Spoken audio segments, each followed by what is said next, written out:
Fuck is you telling me?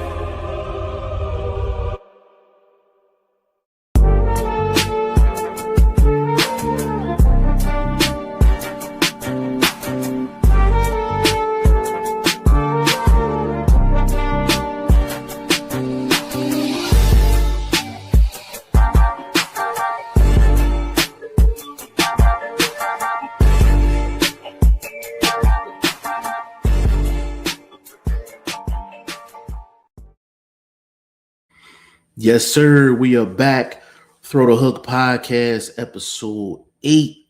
It's your boy G5 Jeff TV, aka G5, aka 5, aka the Guru.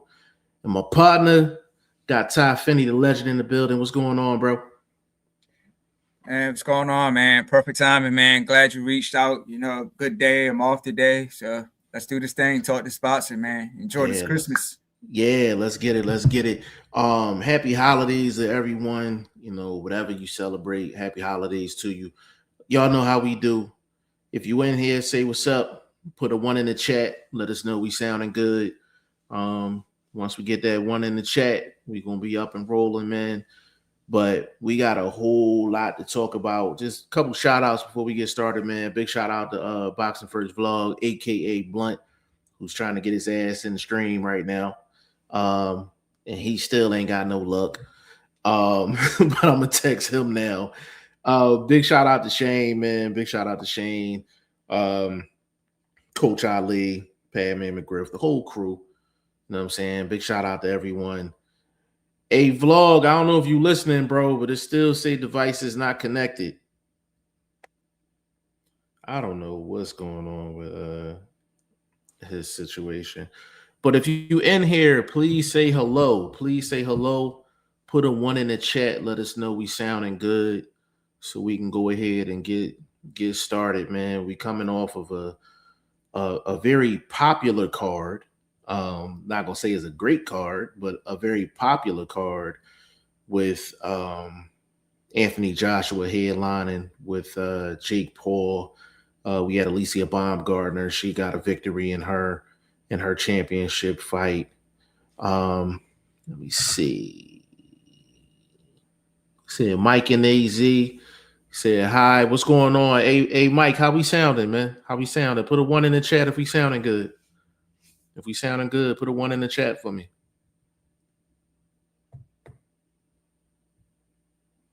Yeah. So, hold on. We got a couple popping in here.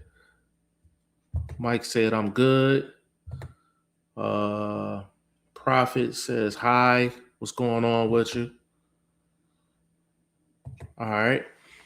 You know, so yeah, we're gonna cover pretty much like that card.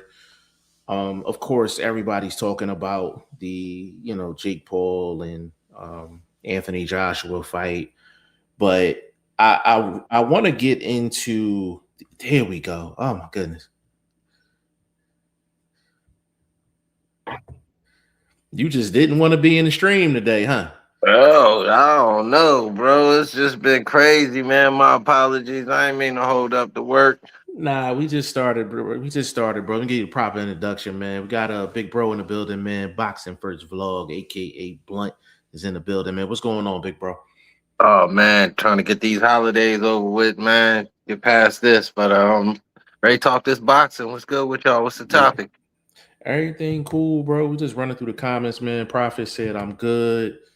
Said how's your day? Everything good, man. Everything good over here in the home front. You know what I'm saying? Happy holidays, everyone. My guy Mark Nash in the building, man.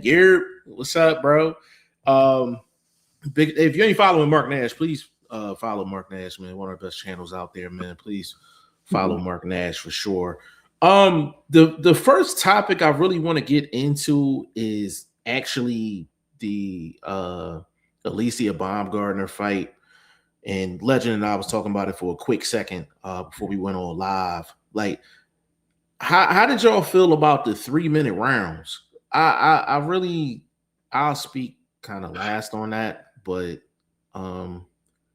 how'd y'all feel about it? If not for a 12-round fight. I agree. I agree. It could be 3 minutes for 8. Yeah. Legend, what you thought?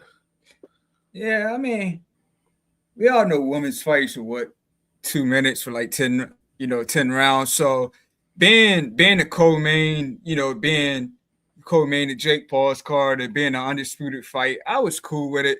But it didn't seem like Bodine really had the gas tank to do that. So like going forward, I would like to see the women go back to 2 minute rounds. But like I said, that was the co-main undisputed fight. So I was cool with it in that aspect. But yeah, women's boxing need to go back to 2 minutes unless they got the stamina, unless they got the gas tank to do that. Yeah, I think, to be honest with y'all, like if they're gonna do 3 minutes, like Vlog said, if it's 8 rounds or maybe 10, I'm cool with that. But I would prefer the 2 minute rounds, even if they did 2 minutes and 30 seconds. It got to a point like later on in the fight, it was kind of just, to me, y'all let me know what y'all thought, but it felt like the fight was just dragging along. Like I was kind of just, I'm like this, I'm like Shador, I'm looking at my watch. You know what I'm saying? I'm like, when this joint gonna be over? Like, cause it wasn't competitive. You know what I'm saying? And it was just like we had to deal with 3 minute rounds. Like, yeah, if they can go back to 2 minute rounds, or if it's like Vlog said, if we can do 3 minute rounds, but maybe for 8 rounds or maybe 10, I would be cool with that too. But 12 was a bit, like, you know what I'm saying? And I feel like we're past the point of like, I feel like they only did it because it was like, okay, well, that's what the men do, but that's what we want to do too. And I feel like we should be getting past that. Like, just women and men is 2 different species. You understand what I'm saying? Like, just physically, it's no disrespect or anything like that. It's just physically, we're 2 different species at the end of the day. Like, we're built different. So that's why women's rules are different than men's rules. And that goes for boxing, basketball and everything else, So yeah, I felt like it was just dragging, but she fine though. Oh my God. Yeah, yeah. You should buy her on it, yes, man. Yeah. She got the skills and she got the looks. Yeah. She got the whole package, man. Yeah. She's a champion. Yeah. So y'all thought she walked away with that fight clean, like unscathed? You ain't see no holes developing? You mean as far as just her game, period? Yeah. To be honest with you, or was it the time? To be honest, I think skills wise, I think she has a lot of holes, to be honest with you. Like, I think she's just one of the best out of the crop. You know what I'm saying? But skills wise, she has some work to do. She definitely has some work to do. It's just not a lot of, Yeah, the pool ain't deep. I get it. Yeah, the pool is definitely shallow. Yeah, this kid, they in the kiddie pool. Yeah, I'm hearing she ain't been looking the same against since the PED scandal or the juice scandal. She ain't been looking the same. Damn. So, but I mean, to me, maybe it was just Boudin, her opponent. She looked good. She was landing the cleaner punches and everything. It's just her opponent. I think she was just too much for Boudin. But to me, she looked okay. You know what I mean? Boudin was getting off on her, bro. Obviously, she was like, to me, after this, I believe it was the 7th round when she scored a knockdown. Like, when she got up, she just looked like, I ain't got no chance of winning this. I'm just gonna go finish these last 4 rounds or so off. 4 or 5 rounds. It didn't look like her heart was in it. I mean, she landed some good shots, but it just, to me, it didn't seem like her heart was in it 100%. I mean, yeah, I think it was the time. That's where I was saying I don't know if it's defensive lackage completely throughout the fight from Baumgartner, because she was catching combinations. It wasn't like she was eating these singles and she just had to deal with these singles coming from out of nowhere throughout the fight. She was actually getting hit with combinations after getting her own combinations off. So I was wondering whether, okay, she got so tired, she just stood there after her work and, caught some work back, or was it the time? Is it just too long? She didn't have the legs to keep escaping throughout the whole 3 minutes. So I don't know. That's why I was wondering if y'all saw any holes or, I watched the fight. I thought it was the best fight on the card as far as physically what we saw, boxing, some boxing skill in there, obviously, because you got to have some sort of skill to get in there like that. Not everybody, but, most people, even women included. So I thought they had the best action fight. Somewhat back and forth early, which was good. Keep the fans engaged. You don't want to see a dog walking like that. That'd have been super long. You know what I mean? Yeah. No, definitely. Even though this is an advertisement, I gotta put it up. It says, "Would you like many views? Come on this website." The only reason I'm highlighting it because that's my first comment ever on Kick. We are streaming on Kick, so big shout out to Kick and whoever that was that sent it. Ben said, "Jeff, oh Lord." Called you my Jeffy? mother Jeffy. I said my mother called me that when I was a baby. Oh my goodness. He said don't be hating on my boo. Who is her boo? I guess Baumgartner. I guess I ain't throwing no shade. I ain't throwing no shade. Oh, is that a girl? Tiger. I thought it was a girl calling you Jeffy. I don't know. These days a girl could be a girl's boo Yeah, too. Yeah. No doubt. We can't discriminate. We can't discriminate. Yeah, they batting from the other side of the plate. They switch hitters. You know what I'm saying? Switch hitters.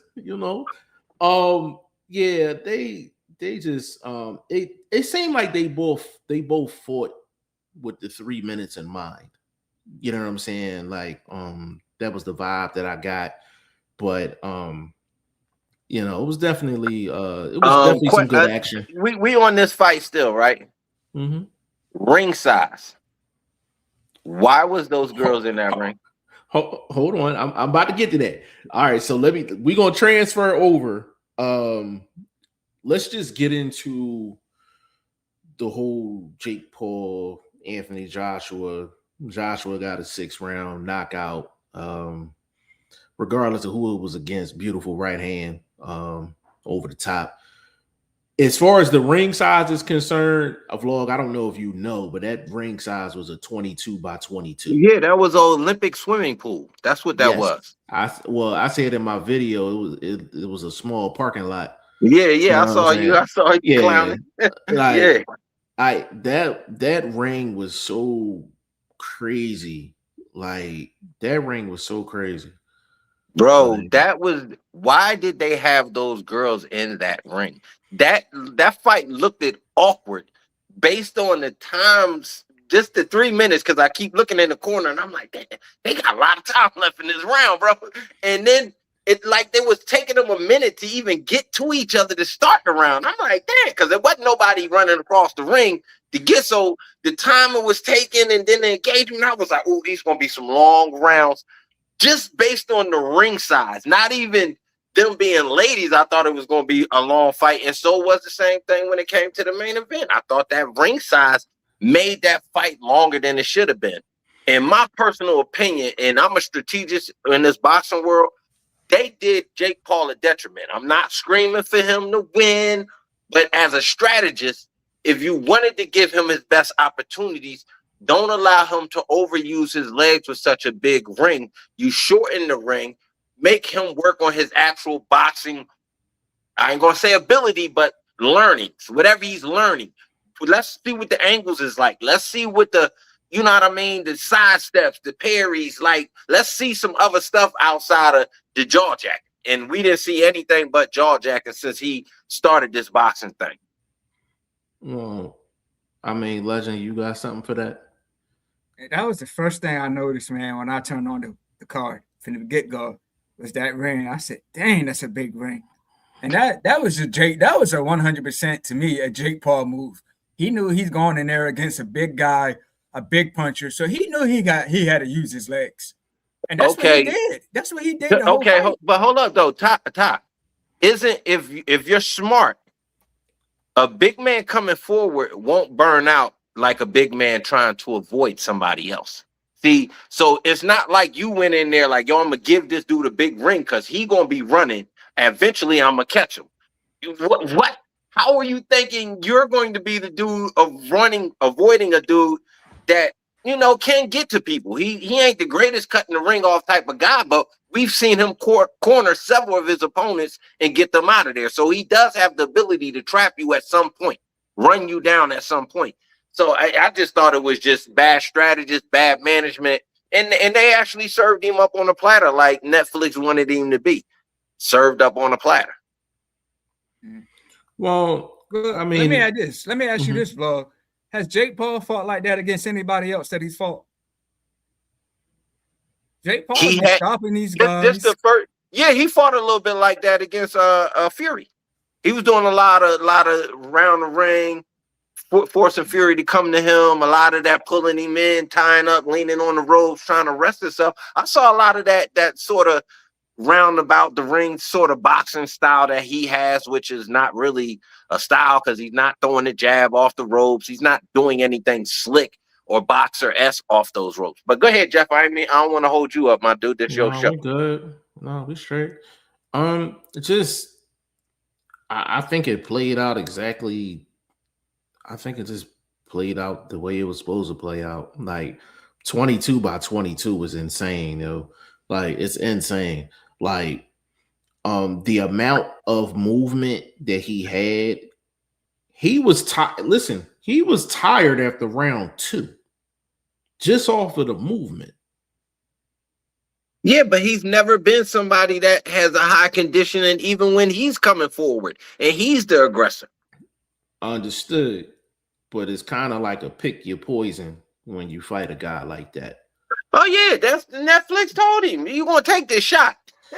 Listen, I was just like, yo, like the amount of moving he was doing, like the first 3 rounds, I was just like, all right, now, like, like I get it, but at the same time, I'm just like, yo, like, hey, bro, I'm not gonna lie, bro. He was out there looking like a male trick, bro, because he a lot of leg hugging, homie. A lot of bro, you out there looking real fruity, homie. Real fruity, bro. Just saying. He was like at some point, bro, get off your knees, bro. Yeah, at some point, stay off your knees. I get it, you might fall once or twice, but at 4 or 5, like I think if I counted, it was 7 times he was down there in that position, grabbing that man's leg like that. 7 different times throughout that. Later, especially later in the fight where they started adding up. Yeah, I didn't count exactly how many, but it was enough to be noticed for sure. It was a lot of kneecap hugging. He was real thigh hugging, homie. Listen, he was grabbing that man by the upper thigh and sliding down his leg, bro. Like, what are you doing, bro? You looking real bougie out here right now. Jake Paul was really romantic with them kneecaps, man. I was just like, hey, what the hell is going on sensual, out here in these streets, bro? He was real sensual with it. Yeah, man. I was like, bro, like this is crazy, man. But it was to me, bro. It was a travesty to boxing, to be honest, bro. It made no sense as a fight, bro. Can I put this disclaimer out there real quick, though? Can I put this out there? I'm gonna put something out there real quick. There's a lot of people that say, like, hey, this is, and I'm talking boxing general public. They'll say, hey, what is boxing coming to? Like, this is not real boxing. Like these exhibitions, this is not real boxing. The thing about it is, if you're going to say that, right? When real boxing comes to your screen, actually show the same energy as you do when you see these exhibitions and you're expressing all of these different opinions and you're spending time actually commenting on these fights that are quote unquote not boxing. When we get real boxing on the screen, a lot of people was nowhere to be found. A lot of people was nowhere to be found. Go ahead, Legend. Go ahead. I agree with that because if I can't remember the exact numbers, but I just remember Jake Paul and Mike Tyson doing better numbers than Crawford and Canelo. I mean, that don't make sense. Yeah, but that just shows you a lot of casuals are tuning in to watch these fights. But it kind of to me, it kind of upsets me because you got like a legit fight between Crawford and Canelo, top fighters, and they don't even do good numbers as, old Mike Tyson and a YouTuber. It just don't make sense to me. But, it just shows there's a lot of casuals out there. It's a lot of casuals out there, and even I think in the You one, know go what ahead, that told me though? I ain't gonna lie to you. When you mention those numbers, that told me Canelo's true fan base didn't have faith in him. And that's probably didn't even start from that fight. It probably started from 2 or 3 fights earlier as we started to see him fade. But if that fight didn't sell, when that's all anybody would really pay for is to see, you know what I mean? To lose is like, come on, bro. But I think his fan base didn't have any faith in him because they, you know the truth. So why what you gonna pay for what you already know? So I could kind of see them numbers not being as great compared to some of his other numbers. Yeah, and I think to add on to that, I think I think his stock is just going down. I think his stock is going down. Bud has never been the guy to really pack a major house out. You know what I'm saying? Canelo's the one that usually pack the houses out. So to see that the numbers didn't match up with that fight, you know, it just seemed like Canelo's just kind of on a downslide, even though it was a good fight. You know, it was a good fight, but I think that was just a sign that Canelo's popularity is going down and just less people are willing to watch him, you know, on a big stage. You know, let me get in these comments real quick. Fredo, what's going on, bro? He said, to go from decisions with 60-year-old Mike Tyson and washed up Chavez Jr. to fighting a 36-year-old two-time heavyweight champ, gold medalist in AJ is an insane jump in the competition. I definitely agree with that. I think Netflix, you know, I think Netflix told Jake Paul, like, hey, listen, we got to get somebody in here that's going to sell. So I don't think that was 100% his choice, but I think that was something that was presented to him, and, you know, the numbers look right, and he just went on and took it. I don't think it was about the competition. You know, he's just putting on an event. You know, I think that's just literally what it is. Yeah, and not to mention he was supposed to fight Tank first. Yeah, that would have been crazy. Like, I'm kind of glad the Tank fight didn't fall through. Like, I just you know, Can I be honest between the two? Go ahead. No, if that fight would have happened, to me, it would have made him look worse. So that fight not happening in the same results, or him losing on the card, or obviously being outboxed, and as we can see, Tank he literally can box. Not let alone just he's a puncher. He can box. He's trained by a great trainer. That being said, though, I think that loss would have made him look worse than actually being knocked out by AJ. Like, he's looking at everybody like, what y'all thought was supposed to happen? Yeah, we thought you wasn't going to get in that big-ass ring. We thought you was actually going to go in there and fight. That's what I thought. Hey, let me ask you this, Vlog. If he fought Tank, I mean, I don't know what the rules were if he was going to fight Tank, but do you think he would have that same ring? Do you think the ring would have been the same size if he fought Tank? Oh, hell no. Because he would have put the onus on Tank to be the mover. But if he's a studier and a connoisseur of this game, he would know that pivot game from Tank is nasty. Ask Rolly, can you end up face first in the ropes? Just saying. Yeah, I just don't want to see a guy that's 140 fighting a guy that's 200. That's why I prefer the AJ fight. Just Tank, and I love Tank game, but it's weight classes for a reason, and it's just I didn't want to see, me personally, you know, you swinging on a big dude like that. I wouldn't have wanted to see Tank get injured either. I agree with that. Yeah, I agree with that. You know what I'm saying? Yeah. So it's kind of like, at least there was more of a comparability in size, you know, between AJ and Jake Paul, but it's a lot of casuals. It's a lot of casuals. Jeff, was it actually a compatibility in size, or was he right in the middle? He was literally right in the middle between them two dudes. No. This is why you can tell he's not a real dude. He's not somebody that. No, I understand what you're saying. I'm just talking about the weight. Just 200, but 240 is. Man, 40 pounds is a big difference over 200. No. Jake Paul came in at 217.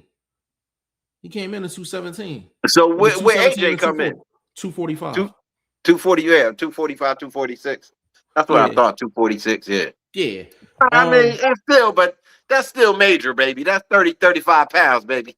But the thing is, but we see that in regular heavyweight fights. That's why I was like, yeah, I can vibe. But these is dudes, but we talking about dudes that's actually truly worked on their craft and maybe are trying to improve until they can see. No, I understand that. Like, but I think if you watch that card, I think you understood the assignment. Like, you understood what you was getting ready to watch. It was going to be a show and not a boxing show. Like, you know what I'm saying? This was entertainment for the casual eye, for the casual boxing fans. Like, that's just what it was. Fredo, he said Jake Paul versus maybe Conor McGregor or even Adrian Broner might not be a bad matchup, and both have a mouthpiece to sell. To be honest with you, he would probably go back to fighting guys like Conor McGregor. Now, I don't know. I seen a recent post to Adrian Broner. Adrian Broner looked like he about 200 pounds, bro. He looked like he about 200. I think Jake Paul versus Adrian Broner, I think that's I don't know. I don't know. Man, that is fight. He would be boxing's Tyrone Woodley, bro. Because I don't know why they did Woodley. If he ever walks in another gym, if he don't talk pure wrestling, if you ever pick up a striking gloves, boxing gloves, the mitt, if you don't find the nearest mat and go twirl and roll around and do all of that shoulder pin that y'all do, because he need to stay out of boxing ring, bro. He need to stay out of boxing ring. That was dude like 65 years old, bro. Cool. You got knocked out by a 65-year-old man. Dude got grandchildren, bro. You talking about Woodley? Yeah, bro. Yeah. Bro, that was terrible. That was terrible. That whole card was not very good, but it was, like y'all said, it was entertainment. You know what I mean? It took a long time to get that knockout, but I wasn't very happy with it as a boxing fan because I didn't really see no true boxing out there. It just was a bunch of fights. That was even the girls. That was a title fight, and that was just a fight because Bumgarner was looking like a rusty nail at some points. Yeah, it was purely purely just, it was entertainment for the casuals, man. But yeah, Jake Paul versus AB, that might be I gotta think about that. I think about that. Mark Nash, he said Canelo versus Crawford was a massive success. Oh, yeah, no, we're not saying that it wasn't. We're not saying that it wasn't. Like, Legend basically said that Canelo Crawford numbers weren't bigger than Jake Paul and Mike Tyson. That's what he was comparing it to. So, Canelo and Crawford it was a huge success. Definitely. He said Crawford been packing the house since Gamboa. Yeah, some of them fights, some of them were home games for sure. The Spence fight, Terrence Crawford's one of the he's one of the main names out here. You know what I'm saying? Like, so he said that's an incorrect narrative. He can't sell. No. I don't believe that he can't sell, because if he couldn't sell, he wouldn't have got the Canelo fight. You know what I'm saying? We talking about that crossover, that Beatles compared to, you know what I mean, to somebody from Motown, like that crossover. It's a point where it's got to happen. Obviously, it happened towards, like we said, with the Spence, then going into Canelo. He's obviously selling. He's doing numbers before that to even get those major fights like that. So the numbers they add up. Yeah, Crawford, and the thing is, Crawford, he's made major improvements in terms of like his like what he sells and him packing places. If you remember, Mark Nash at one point, Top Rank was saying they was losing money. You know what I'm saying? They was losing money with Terrence Crawford because he wasn't packing the house. So he's made a major transition from back in them days. He said, Mark Nash said, Woodley said he only had 3 weeks notice, 2 weeks of training. Why? I wonder, why is that? Yeah, I was going to add that to Vlogs about that fight, Vlogs assessment. Yeah, and he mentioned he only had a few weeks to train or whatever, but like, yeah, man, Woodley just looked. I wonder why, though. Man, maybe. I mean, I guess maybe. But training has nothing. You can't train your whiskers. That's all I'm gonna say. And if you know your whiskers ain't no good, don't go put your jaws out there like that, bro. It's not, every check is not a good check. All money ain't good money, bro. This dude, I mean, face first, bro. Come on, bro. What's wrong with you, bro? Like, don't do that to yourself. That's crash test dummy shit. Says Silva is a legend. He'll KO most dudes. No, Silva a bad boy. Silva a bad 50-year-old bad boy, but he a bad boy. Mark Nash said that's because Mike Tyson has been a cultural icon since the 80s. Canelo versus Crawford gate was 3 times higher. Yeah, that's what I'm saying though. Like, but Mark Nash, it just goes back to the narrative. Like, just for Jake Paul to even be in the stratosphere as a Canelo Crawford is kind of the point, you know. And see, we got to look at it this way too, because that was on a streaming service. How many of them people watched that, bought that streaming service for the first time for that fight? It's a big difference to how many people literally bought the pay-per-view on DAZN to see them dudes fight. So it's I think it's a little bit give and take when we talking numbers and how relevant the numbers is. I think 3 times it's Fanny's in the house and in the building. Come on, bro. Gate money is real money. Gate money is the foundation of this shit. No, because if you got 18 million people that already paid for your streaming service watching that fight, is it really eyes on that fight? Is he really contributing to your network and what's going on? No, I see what you're saying, because it's like if it's an actual pay-per-view, you're actually paying out money for that specific event. Netflix is, I think, either their top 3 in terms of like actual subscribers in terms of streaming service. So no, I get where you're going with that, but I don't want to lose, like, I don't want to lose the context of this conversation. The context. Oh yeah, no doubt. I ain't staring it. Yeah, it's really for someone that's a quote unquote YouTuber to even have numbers even close to any of our legends in terms of actual fighters. It just goes to show how many casual fans there are out here. It's a lot of casual fans out here, but I think these Jake Paul fights are actually showing how many casual fans are actually out here. I got a question for you. Mm-hmm. Are them casual fans a product of this era that we in, or have them casual fans always been around since the golden days? They just never had a voice. I think it's probably more the era. I would say it's probably more the era. You know what I mean?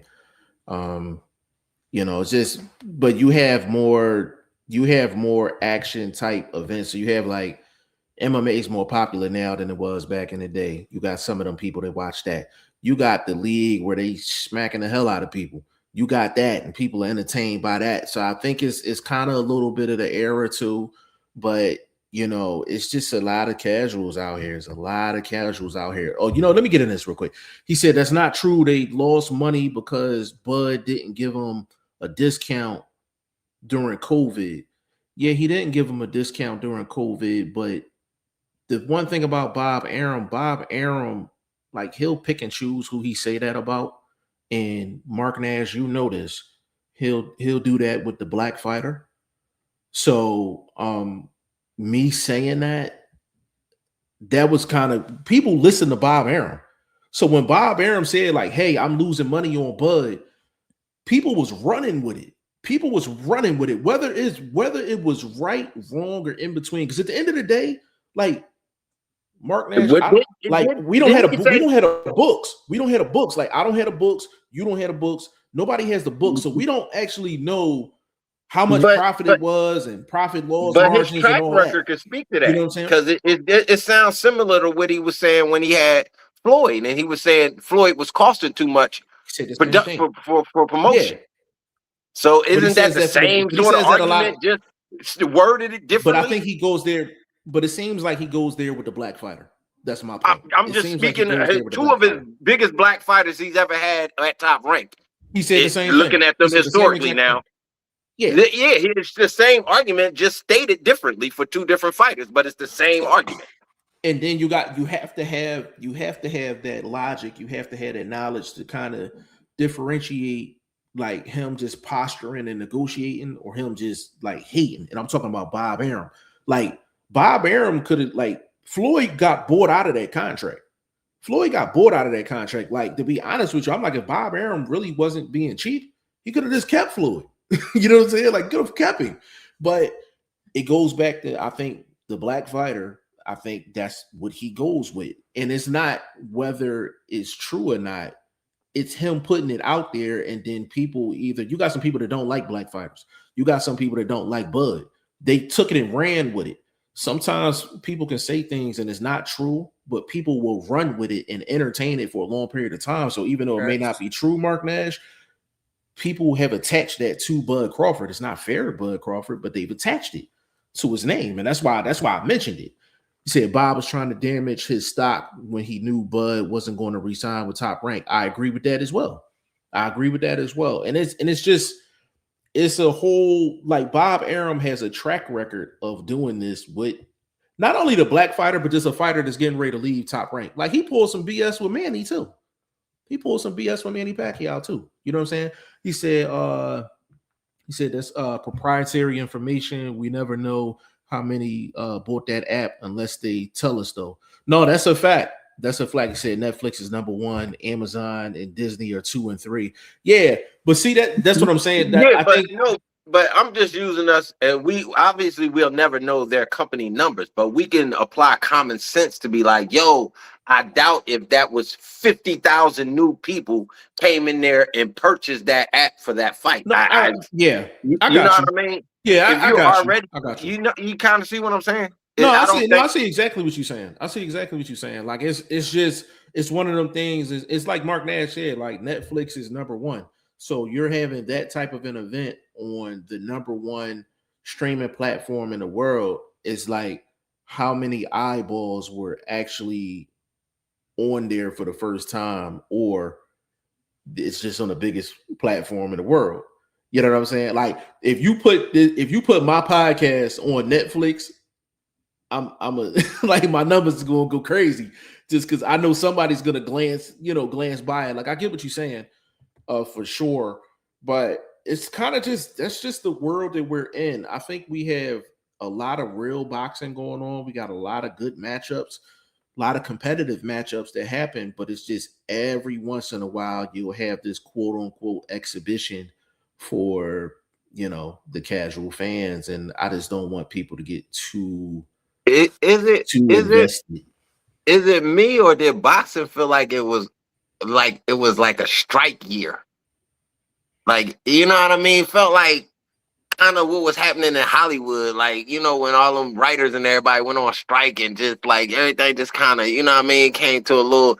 It just didn't have a flow. Then we didn't have that year. I think coming 26, I think boxing gonna make up, because obviously my look ahead is some outstanding fights. It ain't a lot of like quote unquote pay-per-view fights, but for real boxing heads, there's some serious fights coming up early in 2026. So I think it's a makeup year for boxing, personally myself, especially when this is supposed to have been quote unquote one of the biggest cards of the year. Like, but we've had some real good cards this year. I think we've had probably more talk about exhibitions than anything else. But I mean, Mr. Turkey Island Sheik has done put on some real good cards this year. You know what I mean? But January's looking nice though. January's looking nice for sure. Well, maybe for us, I think, what American fighters have kind of didn't do this year in the game. Even our American Latin fighters, like, I don't think we really had that guy surge ahead. Mason did his thing late, rounded out the year, but again, promoted not as well, you know what I mean, based on what I can see in social media and out here in the public. I didn't see him promoted that way as to be that next guy, you know what I mean. Obviously a world champ, the youngest in boxing history, or at least in that weight division. You talking about Abdullah? Yeah. Like, yeah. That's what I'm saying. I don't know how, like, I just felt like it was a slightly down year for boxing, especially on the western side of the map. Sully doing his thing. I think we've had, like, I gotta go back and think about it in terms of like the entire year. But That's we've had some major cards, bro. We've had some major cards this year. Major I action. mean, We've had some major action this year, bro. Now comparing a couple cards to like the whole year, like that's why I said I gotta actually sit back and actually kind of yeah, recap the whole year. You yeah, know, but if to me, if the card was that good, it from March of 2025, it's right there at the top of your tongue, yo. That main event for that world title, you know what I mean? Them two dudes went in there. That's not it's not right here for me. What happened late, because it seemed like we waited late for, obviously we got past the Canelo situation, but that was almost like inevitable. So I don't even know if that was such a climactic moment for this boxing year. For me personally, I know it's historical and all of that, but it was almost like we seen the writing on the wall. Like we've already seen this dude be slow to the punch. Left hook coming from, I mean, like your grandma throwing that shit. You could see her getting it, a shoulder ready, trying to loosen the elbow up to throw that left hook to the body. So he just been looking that bad to me for that fight to be like, yo, it's the biggest upset and all of that. And it just, I don't know, a little bit lackluster just because his performance level. hey, you're talking about Canelo. Yeah, talking about Canelo. So wrapping up the year, that's why I just felt like it didn't really. Remember when said your curl didn't quite curl up? It's just like this boxing year just didn't quite curl up for me. I can't. Well, I mean, now you said that I probably need to do like an end of the year show, probably just to recap the year, and get other people's opinion on it. Just if you were in here, like, what was your opinion of the year as far as boxing is concerned? He said my mom and aunties watched the Mike versus Paul fight for Mike. They all slipped the Canelo Crawford. Said, yeah, but we as hardcore shouldn't repeat lies and rumors from casuals. Now, see, I disagree with that, but I'm gonna tell you why I disagree with that.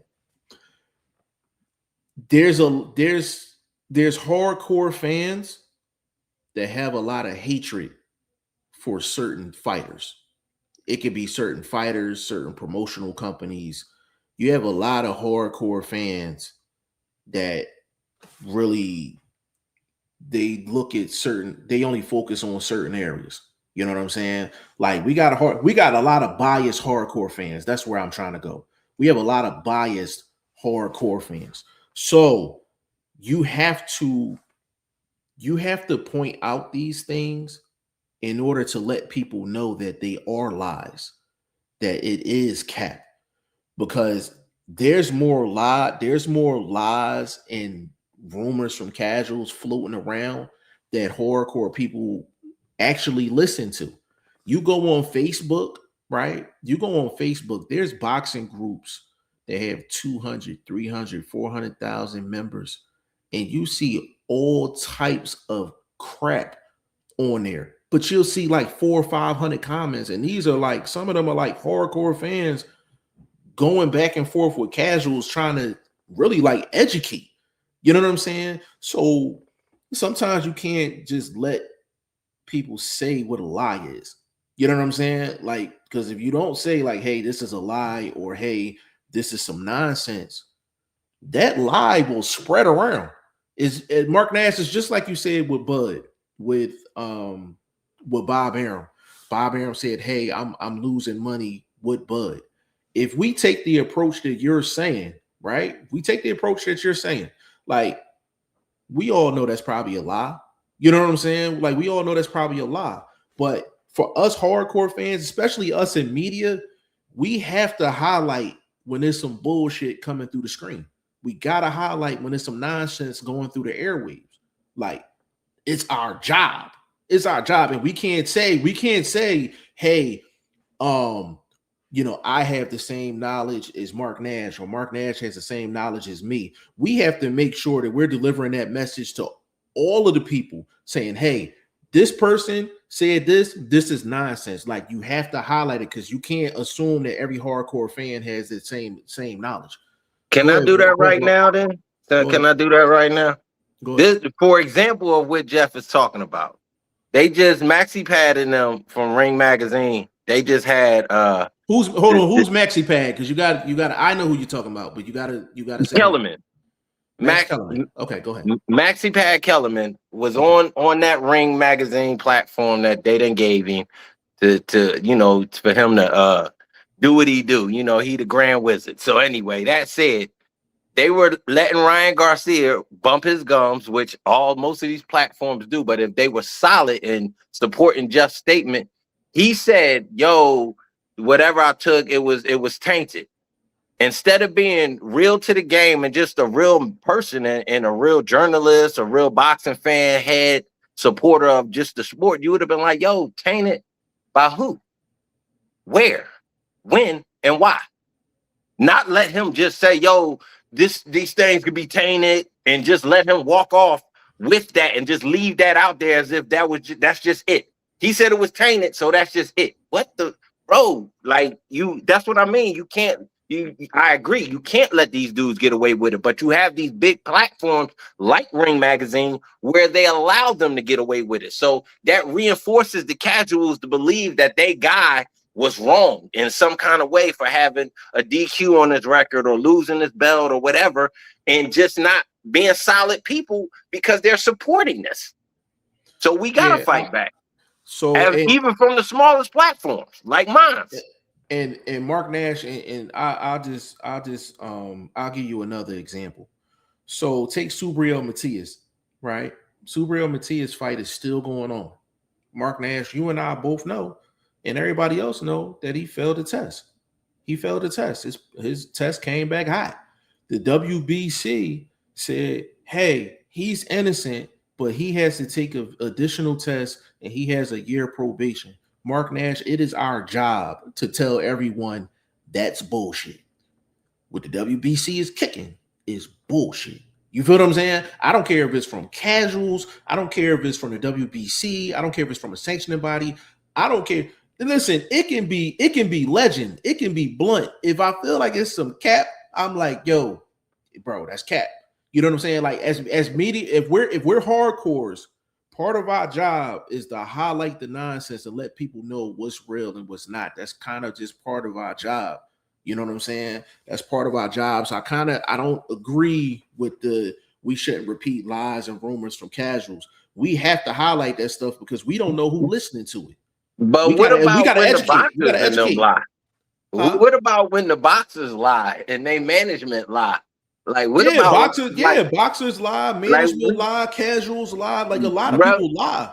I'm like, but if you keeping it 100 and you keeping it straight down the middle, I don't assume anybody that's listening to me or Legend or Blunt, whoever's listening, I don't assume you have a certain level of intelligence when it comes down to boxing. So I always feel like I got to educate at the end of the day, but I'm also humble enough to get educated.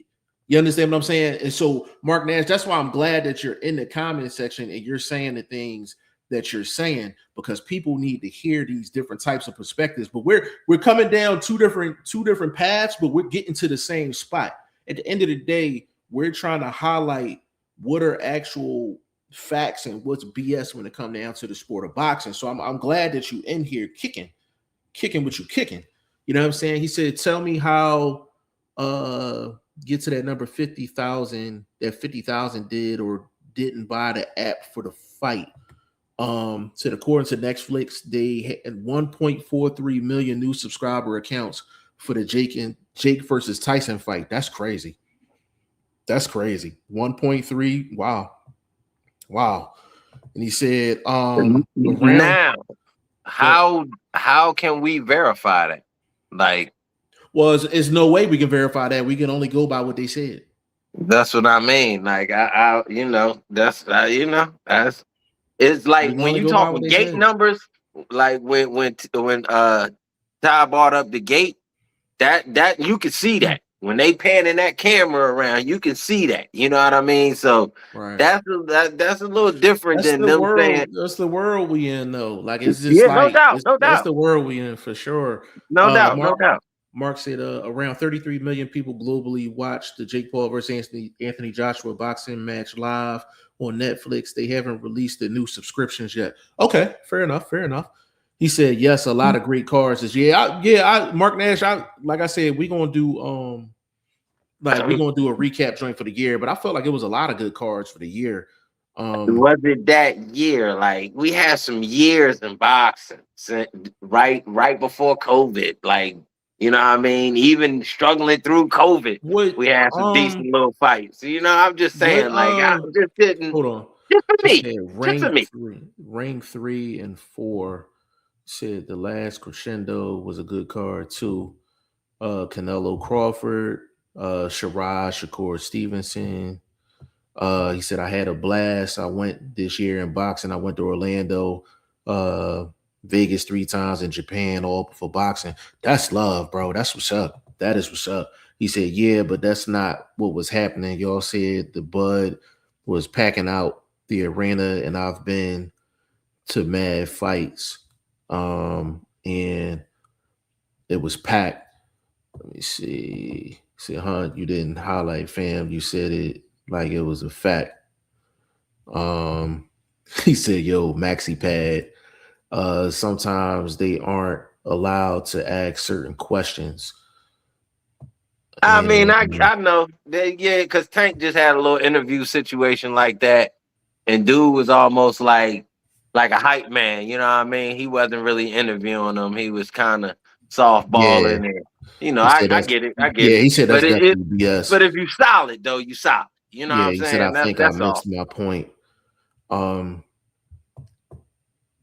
He said, are you going to do a 2025 award show? I need to do one. Bro. I need to do one. He said, it's Bud Fighter of the Year and Bomac Trainer of the Year for you. I mean, just off of that victory alone, it's kind of hard to not give it to Bomac. I don't know. I don't know. The way they was hollering about that monster, that killer. Yeah, I don't know. Haney got a nice little, run at that Fight of the Year situation. Boxer of the Year, too. You made Fighter of the Year? Yeah. Fight of the Year. That was still was a good fight. It slowed down the last 3, maybe 2, 3, you know what I mean? But I thought it was still a good fight. Yeah, I think we had a lot of good. Like I said, I think we had a lot of good cards this year. Like I said, I'll be able to do I'll probably set up a end of the year show where we can kind of highlight 2025 and maybe do some awards and things like that. I think that's a good idea. So I think we could definitely do that. But I'm glad Mark Nash made some of the comments that he made in here, because I'm like, it just goes to show people that are hardcores and people that have channels, everybody kind of had their own style on how they want to address certain things. Like me personally, like if somebody's kicking out a lie, you know what I'm saying, and it's a casual lie, but I see hardcores running with it, then I got to speak on it. Now, with some stuff that's just ridiculous, like I won't address some things, but it depends on how much traction the lie is actually getting. If the lie is actually, getting some traction, then I got to step in and be like, all right, listen, that's some nonsense. Like that's some BS. You know what I'm saying? But even with the Bud Crawford talk, people will say things about Bud Crawford just out of hatred. You understand what I'm saying? PBC back in the day used to have packed cards. And you know what they used to say, bro? They used to say, oh, the card really didn't sell. Al Heyman gave out a bunch of free tickets. Or if it was a fight in Vegas and it ended up being packed, they'd be like, oh, well, they just gave out free comps towards the end of the end of the promotion.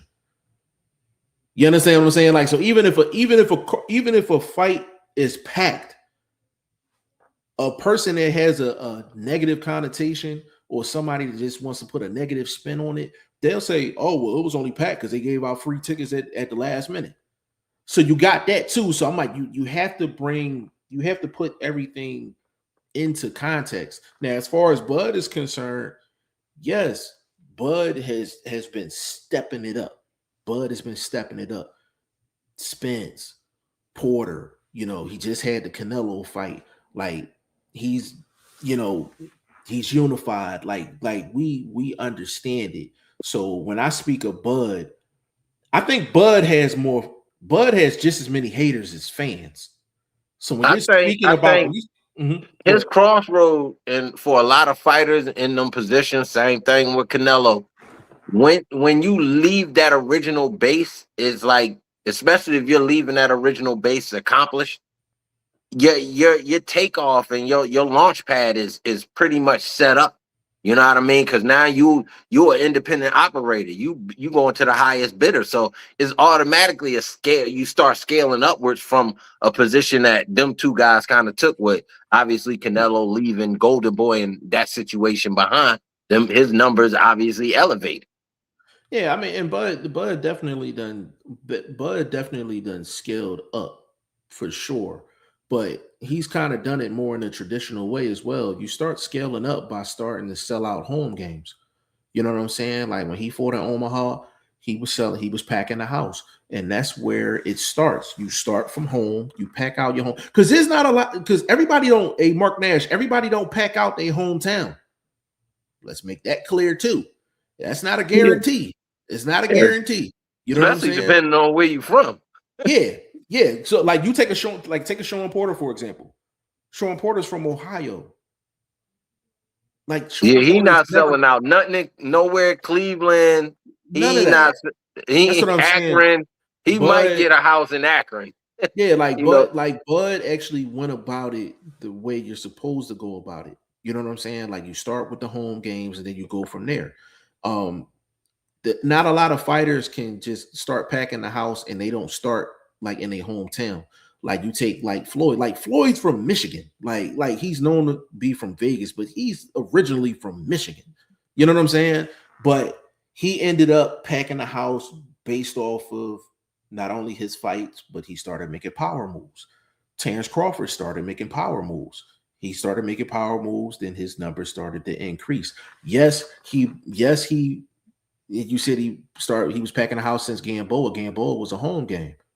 A couple of them fights were home games, but as Crawford built his brand and built his popularity, them numbers started to go up. You know what I'm saying? So even with the Spence fight, before the Spence fight, this is why that's why I like people like Mark Nash to come into the comment section, because it sparks up my thought process. To be honest with you, a vlog legend, you tell me if I'm lying. PBC was stalling for a long time to get that fight together. And one of the main things they was highlighting is that Bud wasn't putting up enough numbers. Am I lying? You know what I think that was? I'm asking. Is that a lot of? No. They put. I remember we talked about that when we originally started doing this podcast. I remember that. Well, not this one, but the original podcast, right. Goodfellas. But yeah, I do remember that. But that leads to the position where I think that was their way of not really shading or not maybe wanting to do direct business with Top Rank. I agree. You know what I mean? That could have been a way to. Okay, we're not going to put it on a promotion. We'll put it on the fighter. And it don't really hurt the matchup. You know what I mean? Don't do nothing market-wise per se in the long run. But maybe at that moment, if they were trying to make that fight within 3 months, that a statement like that wouldn't have looked good. You know what I mean? Projection-wise. But if you talking about just something to appease and say why it's not happening right now. Oh, well, it's Bud. I think it was a thing where they wanted Bud to be a free agent, whereas though they could benefit more for him fighting. Yeah, you know what I mean? Fighting their guys. I think that's what it was. So Mark Nash, I don't know if you're still in here, but we're gonna do an end of the year show. So if you wanna come on that show, we could definitely do that. Because I felt like he said, I think I missed my point.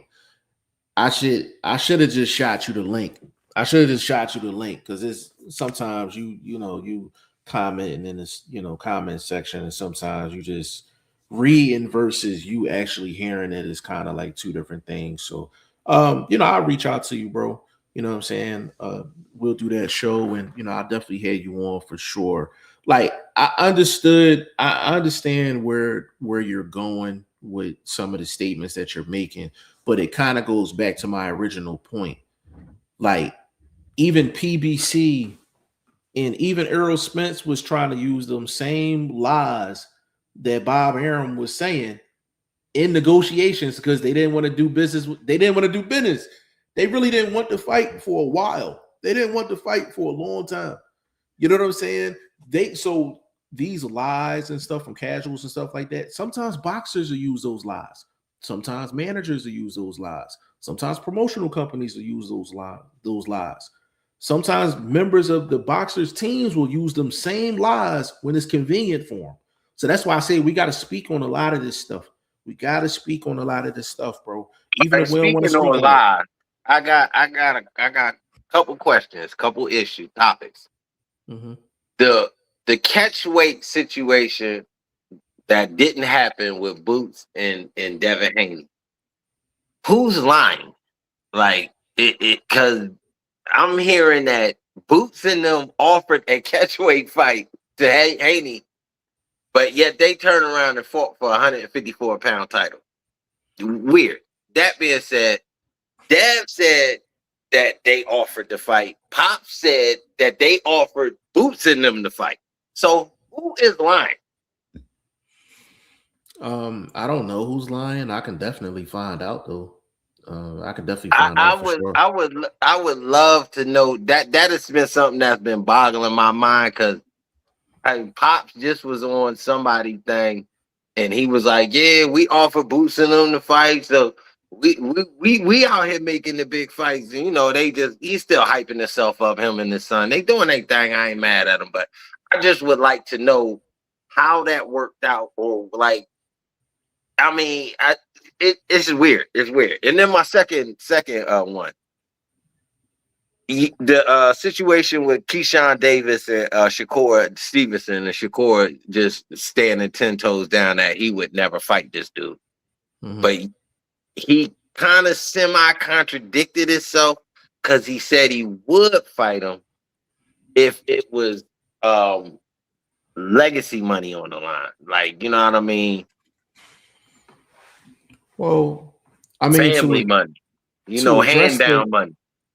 I mean, to address the first one, to be honest with you, I don't have too much information on it, but I just heard Haney say that, the Boots fight was on the table, but Boots said he wanted to fight at 152, and this was before he fought at 47, and that's why he turned down that fight.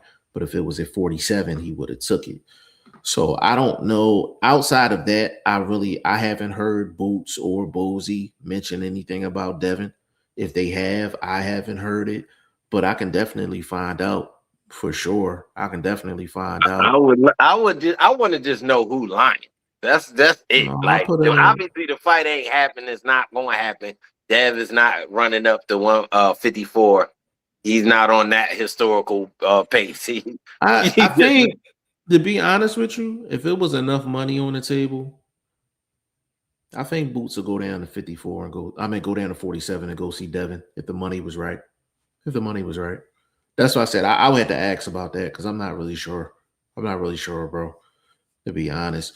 Now, as far as Keyshawn and Shakur, I mean, we've seen plenty of fighters that said they were really cool, really close. They were like brothers, and they ended up fighting. Off the top of my head, Floyd Mayweather, Floyd and Zab. That's exactly where I was going. My most famous one is Simon Brown and Michael Thin Man Blocker. Because goddamn, Michael damn near put that motherfucker in a coma. So that was, and they was supposed to have been like, this is throwback. Y'all gotta dig them names up. You know what I mean? But that was one that come to my mind because that was, that golden era. But yeah, that was crazy because he heard him too. He heard him back. I think money will change a lot of people's mind. You know, when it comes But down to yeah, that. but that's why I said it was almost like he kind of you said, but you contradicted yourself while trying to stand on you wouldn't fight him or Bud, but you said if the money was, it's like what, bro? Well, I don't look at it. I don't look at that as like a contradiction. Like I look at it like this is the only But you're scenario saying you where I would. won't do something unless of something. Then Yeah, but I don't don't think say that's a you won't contradiction do it. though. Yeah, I just think unless it's this circumstance, I'm not doing it. But I don't think there's a contradiction. I think there's just unless it's But this circumstance, I'm not doing it. he's saying he won't fight him. That's the contradiction. The word "won't" makes it a Unless hold contradiction. on, but that's a run-on sentence too. You can make that a run-on sentence. I won't fight him unless they offered me this. And That's then a go run-on. back to say, I won't fight him. Yeah, but I think when he said it, I think he know that's not nobody's gonna offer them no life-changing money for that fight. Nobody's gonna So offer why no even bring it life-changing up? money So why even because bring it up? because So it's an why even interview. bring it up? This is an interview. They talking. They talking. Nah, that's what I mean. That's why we have to break down what these people are saying and deliver the proper message to the people that listen to us, or they won't have a reason to listen to us. Because To be that makes honest, no sense. but to be Either honest, you're gonna fight them or you won't. but If the the reason numbers right, why, we'll fight. but the only reason he was even asked that question is because Teofimo's been coming at Shakur on that angle, and I actually agreed with Shakur when he said to Teo, like, yo, like, what does that matter if you're the man at 140 and I'm fighting you? What does it matter about me fighting somebody that I'm cool with? I'm fighting the best person in the division. I'm fighting the person with the ring belt. So, but I know that's why Shakur got that question, though. I know that's why he got But that question. if you understand what they doing, then it wouldn't even be nothing that you would have to answer. But vlog, the thing is, when do you know a boxer not to answer a question? They gonna When answer he the know question. if he was smart enough to know it's warfare, and there's also a thing What called fighters is mental smart? warfare. What Huh? fighters is smart in the interview process, though, bro? No, I'm talking about him dealing with his opponent coming up. This is mental warfare. So if he trying to psychologically get in your head with this rigmarole stuff, you got to be bigger than that and say, "Yo, I would never fight my dude, and I'm standing on that. I'm fighting you." That's what the problem is. But You that's what he going into said to all him, this though. explanation and all of that. That's to me. And then again, I still stand on. I think it was a bit contradictory. I might be wrong. I might be misunderstanding the word contradiction. But when you say unless the numbers are, and then you started off where I won't, and then you say unless, and it's hypothetical numbers and fairy dust type of numbers. It's just weird, bro. It's just weird. It's super weird to me. That's all. I just and Bro, again on some real trap, bro. Keyshawn Davis got not here all bright problems. He Keyshawn need to go. Davis got weight issues. That Yeah, Keyshawn Davis got to figure out what division he want to fight in. But that's why I said. But see, that's why I said I'm not even. I understand what you're saying, but I'm not even really entertaining it because I'm like Keyshawn Davis. The last time we seen Keyshawn, he was overweight. He ruined an entire show, and his brothers got into a fight backstage. Yo, but my man's went on a non-boxing platform to explain that. That's why I thought it was a big, like, yo, is you letting this man really psychologically try to get in your head and kick up dust in your camp and whoop-de-whoop and I don't think so because I don't think so because I'm like Keyshawn's not even in that camp anymore. Like, you know what I'm saying? Like I heard the same thing that you heard. Not per se camp, like, yo, they training together, but that's your squad member. Like that you trying to say that's your day one, that's your ace, you know what I mean? He been part of your posse. Y'all been posse. I get it. My thing is if it's so much of an issue, and then he's saying people running with it, and that's why he had to choose a platform that like the one he was on. Big shout out to Art of Dialogue, you know what I mean? Y'all bring my man Jeff on there. Let's talk boxing since y'all bringing boxes on there now. Anyway, that being said, though, that's really a like sports-based platforms, usually music people, blah blah blah, people like that. You know what I mean? It's really I just think like you can't lose to psychological warfare. You know what I mean? And then just kind of, walking the fence a little bit. I mean, I don't really like. I just didn't take too much out of that because I'm just like, at the end of the day, I'm like, who's offering the money? And I don't see anybody offering no real money for that. So I'm like, in my book, I'm like, it don't matter if he contradicting. It don't matter if he's standing 10 toes down to me. It really don't matter to me. But I'm like, nobody's gonna pay no life-changing money to see Shakur and Keyshawn. That's just how I look at it. I don't think nobody's gonna. Yeah, I think it's just all talk. However you look at it, it's all talk. At the end of the day, he got a huge matchup on January 31st, and Keyshawn need to make weight. I'm sorry, Keyshawn got to make weight. Whatever weight you choose to be in, make it. That's all I can say to that young man. Right, you need to make weight. I mean? And you got Nahir Albright problems. Yeah, is he supposed to be staying at 140? I don't know what Keyshawn doing. He talking about because Nahir was at 140, right? He's talking about fighting Africa. He's talking about fighting Africa. You know what I'm saying? Like, what you say, Ty? I said him and Richardson Hitchens had that back and forth. Like I kind of didn't like it because I was just like, I still just can't get over the fact that Keyshawn really he blew that event, man. So I guess with him going back and forth with Hitchens, I guess he's just trying to get himself back in the spotlight. Yeah, I'm like Hitchens. I'm like, why are you even entertaining that?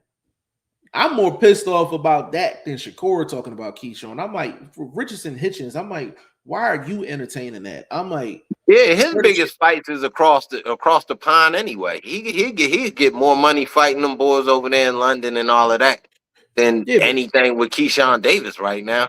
Top Rank ain't got nowhere to show no fights, so Keyshawn got streaming issues. Keyshawn got a lot of issues. Like, yeah, like where you fighting next, let alone wait.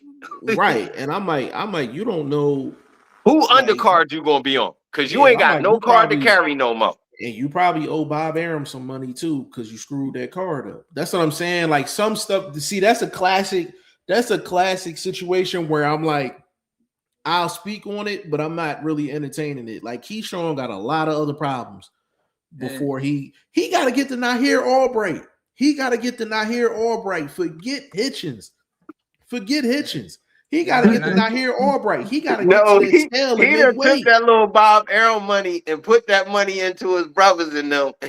And obviously they not, they not on his level yet. You know what I mean? And I think that was a rush job. Probably a lot of wasted money behind him not able to win that fight. Yeah, and just the way that event, they last events in Virginia looked, because they had to give out refunds for that, Blunt. Yeah, I know a lot of people that went to that fight that was disappointed when that happened. Yeah, man. They had to give out they wanted to see Keyshawn, but they didn't get. That's the main event. They didn't get it. So I know a handful of people that went to that card, and that was. Oh yeah, you don't get the main event. I need half my money back at least. Yeah, that's what I'm saying. Like I'm like, whenever you mess up some Bob Arum money, it's gonna take you a while. It's gonna take you a while to get off the shelf. You know what I'm saying? It's gonna take you a long time to get off the shelf, man. Yeah, I mean, that's what I'm saying. Is he the type of dude Bob will serve up now? Well, I don't. I think Bob Arum just need his money back, so he gonna put him back on. He gonna put him back. No, on. I mean, but that's what I mean. But in a platter wise, like he gonna be the B-side. To who though? I don't know. I'm just I'm asking. But Keyshawn's a really good fighter though, so I don't see anybody on the top rank side.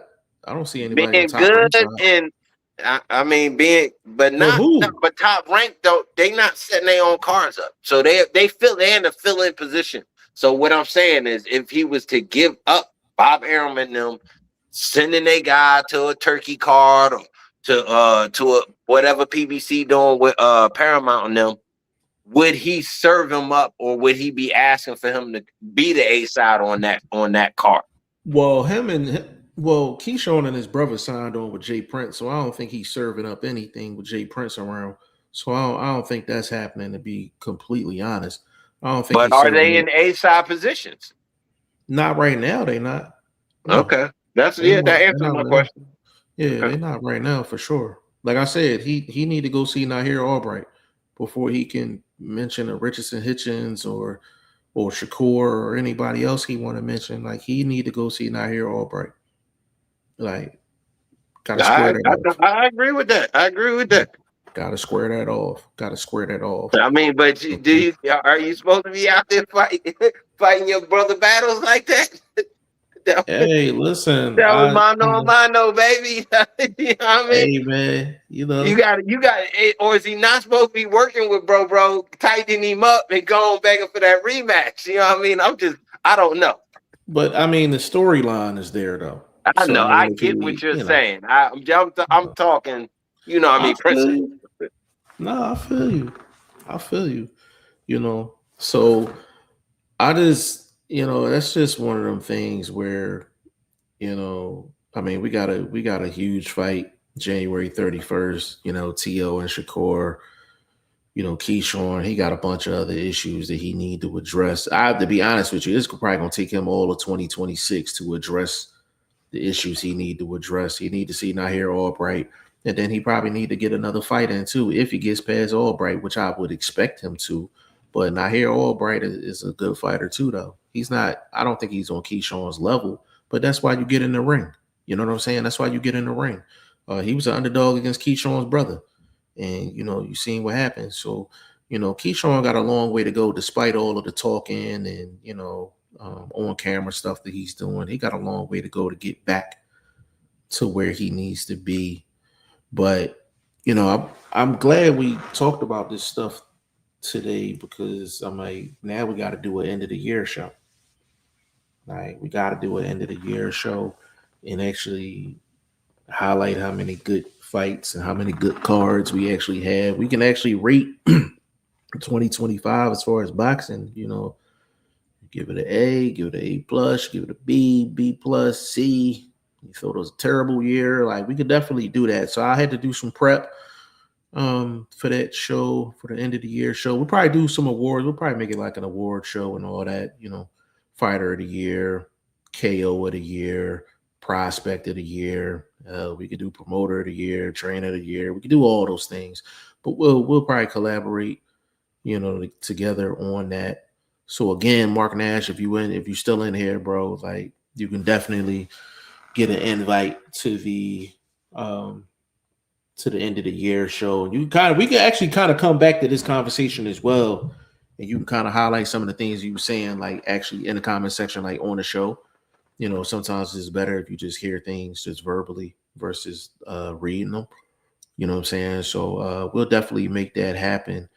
But we in here hour 18 minutes strong. You know what I'm saying?